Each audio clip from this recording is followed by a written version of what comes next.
How do you build a high-performing culture? This is Culture Architects. Candid conversations with extraordinary leaders sharing their biggest successes, failures, and lessons learned on their culture journeys. Here's David J. Friedman. As I've talked about many times on the Culture Architects podcast, culture has an enormous influence on how people perform. Whether we're talking about a business, a sports team, a military unit, or even a group of friends. And we've had guests share insights here from nearly all of those different perspectives. But there's one particular question that we haven't yet addressed, and it's one that I've been thinking about for some time now. What does it mean to be the culture architect of one's family?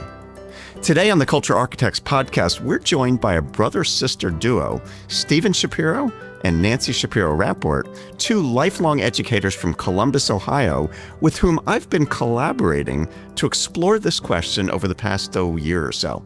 And in today's episode, we're going to talk about the result of that collaboration, specifically a really cool system called Our Family Culture that's designed to help parents be more purposeful in creating a healthy culture for their families. We've all heard that it takes a village to raise a child, and Stephen and Nancy each have over 3 decades of experience with exactly that. In the time that we've worked together, I've seen how their expertise in working with children and families marries perfectly with my own work on culture building. I think you're going to find this story to be really fascinating. Nancy, Stephen, welcome to the Culture Architects podcast. Thank you, David. Ed. Great to have you with us. So before we do anything else, let's just get some background for our audience. Stephen and Nancy, how did each of you get into the public education as a career? I know you both spent careers there. How did you get into that? And what sustained your passion for education over these last 3 decades? Maybe let's start with Nancy on that question. Okay. Wow. As soon as you said that, David, I went right back to my best friend's basement when I was little, where I had a whole schoolhouse down there with my best friend, complete with grade books, worksheets, the whole, you name it. So I was teaching school from a very young age. And I think in my heart always knew that teaching was what I wanted to do.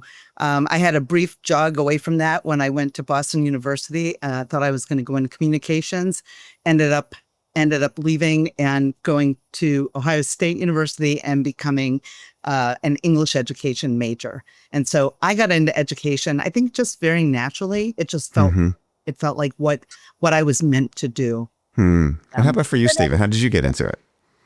Well, I didn't go into education because I wanted to be just like my own teachers or have the same, replicate the same experience in school that I had. I was actually drawn to the profession because I wanted to transform the lives of kids. I just knew that what happened in school for me was significantly less powerful than what was possible. And I really spent my entire career trying to provide enormous, powerful, breakthrough, life-changing learning for kids. And so I was never someone who was satisfied to teach out of the textbook or give a multiple choice test. I spent my whole time trying to say, what's possible in your life? You know, I saw myself as a developer of human potential, not as someone who was teaching a curriculum. And that's pretty much been the focus of everything I've done in my life, is how do I help really transform people's lives to reach full potential of what's possible. And I know you've mentioned to me before, and maybe explain a little bit for our audience, that given that what you just said, that you were very focused on experiential learning. So what is experiential learning, and why was that something you were drawn to? Well, what I knew as a person was that what I learned in a book or what I learned from a lecture, I usually forgot very quickly. But what I experienced personally, I remembered. Those were the things that changed me. And so I knew that if I wanted my students to have lifetime, life-changing learning experiences, it had to be more than I'm going to tell you something in a lecture or you're going to read a textbook and then take a multiple choice test about it. And so for me, all of my work that I did was trying to give kids the opportunity to engage in powerful learning experiences that would potentially transform them. And I knew only experience could do that. Now, Nancy, you had gone from teaching, though, into being a counselor in school, right? Tell us about how did that transition take place, and why did that take place, and what did you learn from that? I think, again, it was a natural, and some circumstances happened that had me go that direction to get my master's in school counseling. And that was, as an English teacher, kids would write very personal things. When they would write things to me or for me, for my class. And I felt like I really was developing these very deep connections with kids. And not only was I able to help them with their writing, I was also able to help them and guide them in their own lives. And so one particular year, it was right before, it was right at the beginning of a school year. Our dad, actually passed away at the age of 56. And that happened right before the school year started. And it was a very difficult way for me to start the school year. And I remember I told my students about it. And the reason I did is I just said, I want you to know that I'm not my best right now. And for you, I want to be my very best. And I want us to have a great year. So I want you to know what's happening with me personally and know that I'll be back with you. Like I'm right now I'm in a tough place, but it's going to get better. And the kids were incredible. The sad thing, the extra sad thing that happened was a few weeks later, one of my students who happened to be an 8th grader, it was the first week after school started, passed away in an accidental, in an accident that was pretty tragic and unexpected. And so I believe because of my sharing with my students, they felt this complete openness. So instead of going to the other supports in the building, they came to me. And I dedicated that year to working with my kids, my students, in helping to build a space to grieve, space to talk, space to learn and grow and understand a little bit about how to manage those very difficult things that happen in life. And at the end, we ended up doing a really beautiful community memorial to the student at the end of the school year. And that was it. I was in graduate school pretty quickly after that. So then you realized that counseling was a place that you could really make a difference. For sure. So as you've each had different but similar experiences in the education world, and I'm curious. So how did that translate into this passion that evolved for family cultures? What was the impetus for that, and how did that happen? Well, I think a big part of it was that the youth mental health crisis, we were front row witnesses to what was changing in kids and parents' lives. So over the course of our career, the rates of anxiety, depression, loneliness expanded tremendously, and we saw kids really struggling and suffering. But what we witnessed was that some kids seemed to be doing great. Many kids were really struggling. Some kids were doing great. And the question was, why were some kids doing great while others were struggling? And what Nancy and I both observed was that those kids disproportionately came from families that had much stronger and clearer sense of what was important in their family. So the kids weren't getting pushed aside by what the internet was saying was important, what kids on social media were saying was important, what influencers were saying was important. They knew what mattered in their family. And we recognized before our careers ended that we had to help families build stronger cultures if they wanted to raise healthier kids. And so as you saw you both witnessed those changes that were occurring in the, as you said, the increased incidence of loneliness, depression, anxiety, et cetera. I'm curious, did you find, was there any demographic correlation to that, or was it purely just a function of those that came from families that were clear about what they were about was the primary difference? I don't think there was a demographic. In fact, a lot of the research shows that kids in upper middle class and upper class families are doing even worse overall than kids in middle class and working class families. So it wasn't like, oh, if I have enough money, or if I live in a safe enough place, or if I provide my kids with enough resources, they'll be okay from this thing. And in fact, in many ways, those kids were doing worse than the kids who didn't have all those advantages. Interesting. So you guys both started to have this recognition that there's something going on here that separates those who are really struggling with these kinds of issues with those who are, I'll say, struggling less. Probably everybody struggles at some level. And you start to feel like, we need to do something about this. So fast forward in there, somewhere in there, you're thinking about, we ought to do something about this. You're also approaching the point of retiring from teaching. Did those two coincide, or did one lead to another, or how did that take place? I would say our conversations really started when we would go home for Thanksgiving. We always went home to our hometown. the home we grew up in, and we would all stay under one roof. So both my brother's families, my family, and it was one of the most joyful times where we spent together, where we were all together talking a lot. And Steve and I just really started talking a lot about what we wanted to do, and we both had this little bug that kept saying to us, there's more that we need to do when we retire. We can't be done, but we know that we need to do something that's going to have a big impact. And what we actually talked about it and started doing some work and having phone calls with people about 4 years before we retired. And each year we'd say, maybe we'll work in the summer, or we'd sit, we get together and then finally the last 2 years, we're like, you know what, let's table this. We're going to really do this when we retire. And so we've been thinking about it for a very long time. And then we put it into action after we retired. But our action initially looked very different than it does today. So you knew then, it sounds like, that before you retired, okay, when we retire, we're going to work on this thing. This is something we're going to do. And so talk about, so you retired, how long ago did you retire for our audience sake?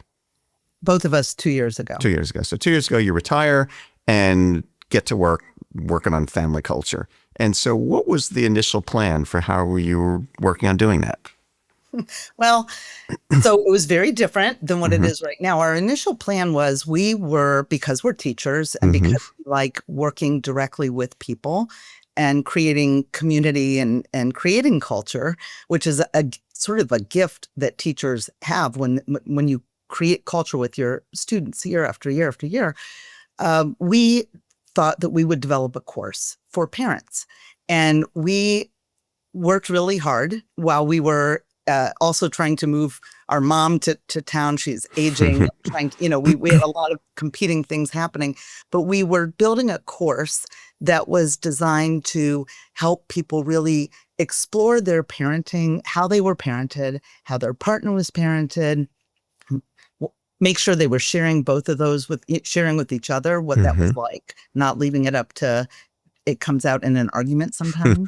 And then we ended up, we wanted to go kind of deep, and we built an 8-week curriculum of a course that was designed to meet either in person or online. And we were going to really help. It wasn't going to be a lot of people because we could only work with however many couples at a time. And it was going to go really deep. And then something happened.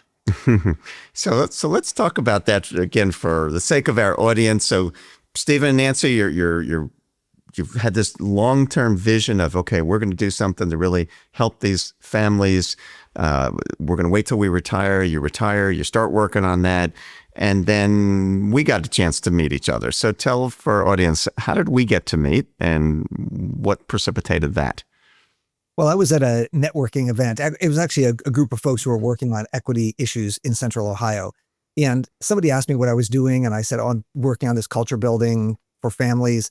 And she said, oh, have you read the book Culture by Design by David Friedman? It's a really great book. I think you'll find it interesting.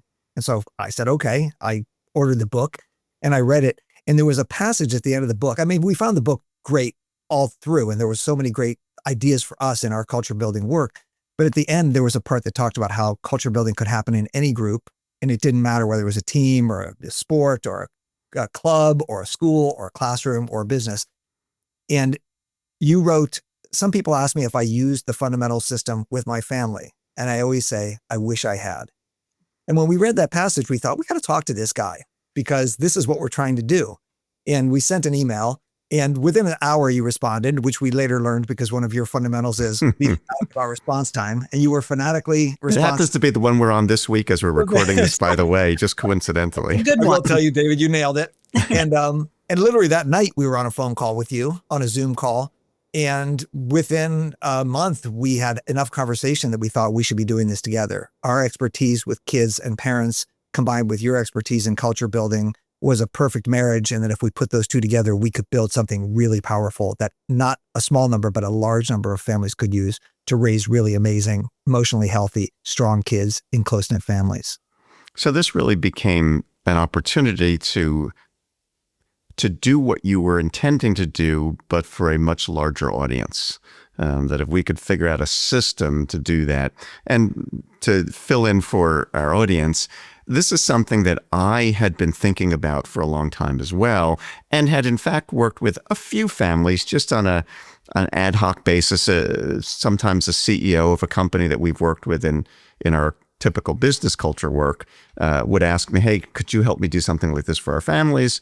And so I had worked with a few families, and it had always been in the back of my mind that, yeah, someday, maybe not when I retire, but someday I'll get around to working on that idea of taking the methodology that we created for businesses and applying that methodology more specifically to families. And so as Stephen and Nancy and I started to talk about this, we began to realize that there was an opportunity here to combine forces and take the concept behind what I was thinking, along with the work that Stephen and Nancy and the experience that they had working with families, and combine those and try to create some kind of a system. And so just for our audience's sake, share a little bit about, so what is that system, and how did we take the concept of practicing fundamentals, which is what we teach. And let me just give a little bit of background for audience members who might be new to this podcast.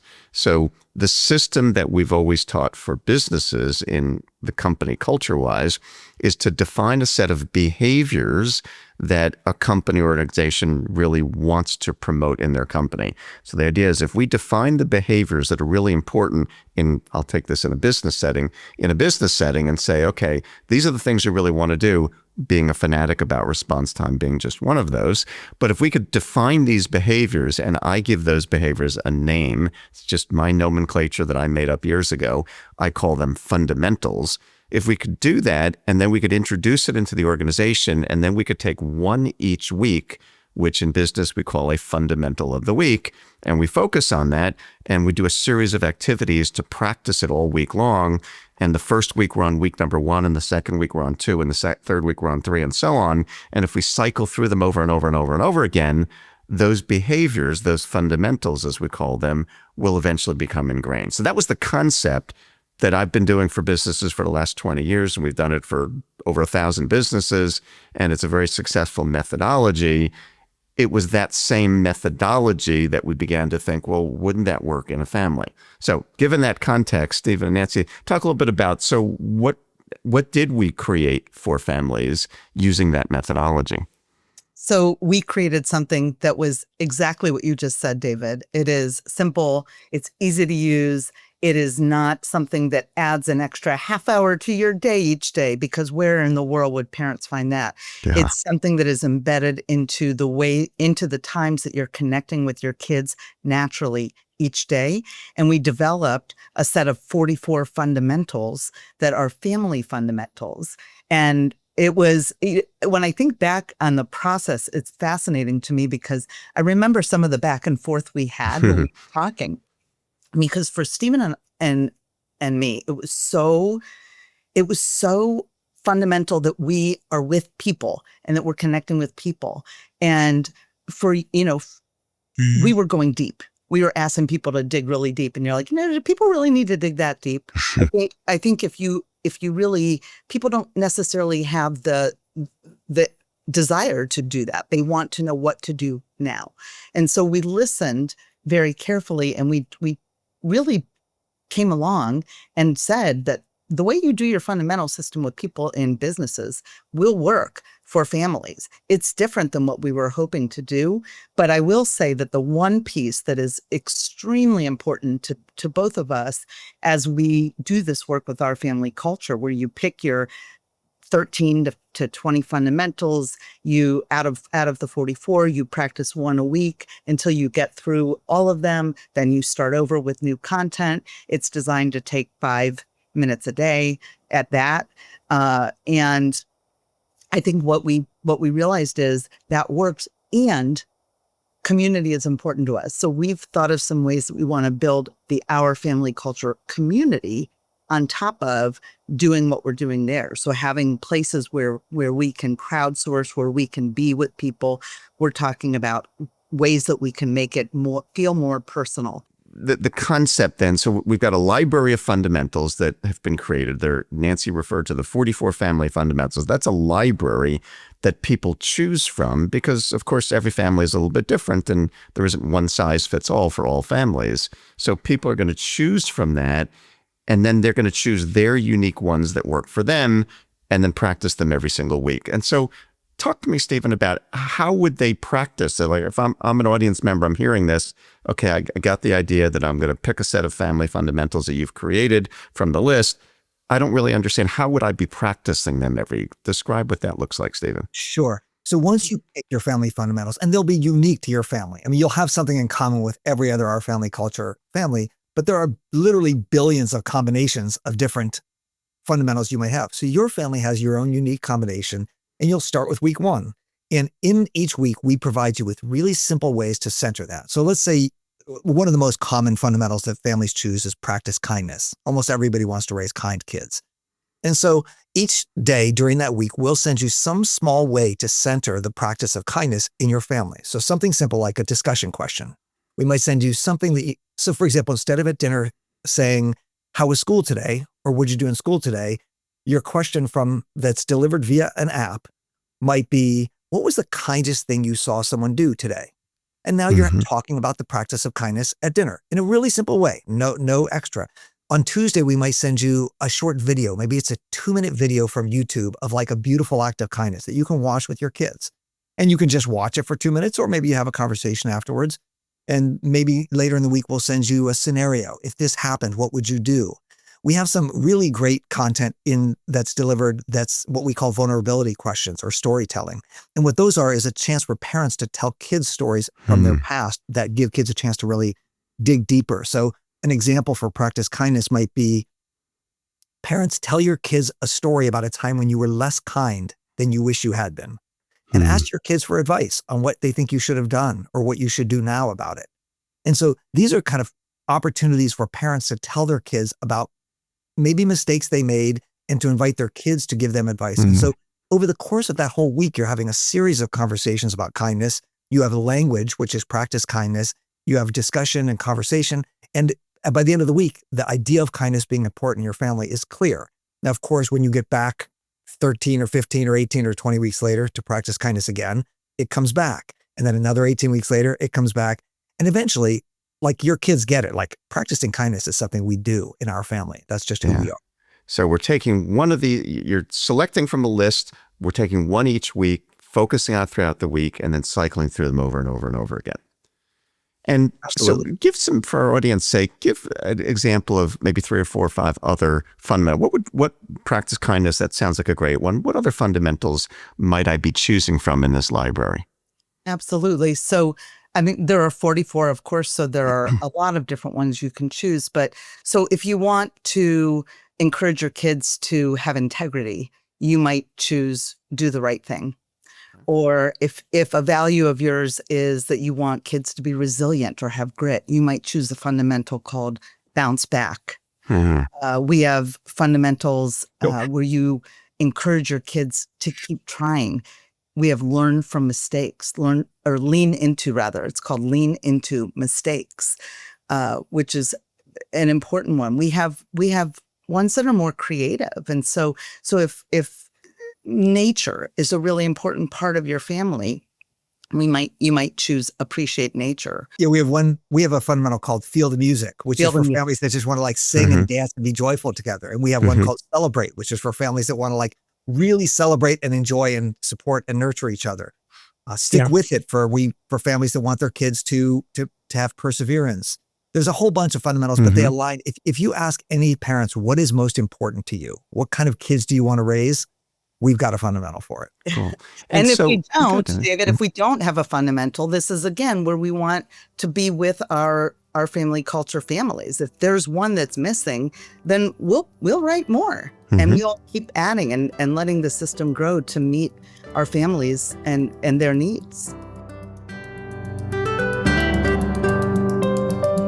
Folks, that's the end of the first part of this conversation with Stephen Shapiro and Nancy Shapiro Rapport, co-founders at Our Family Culture.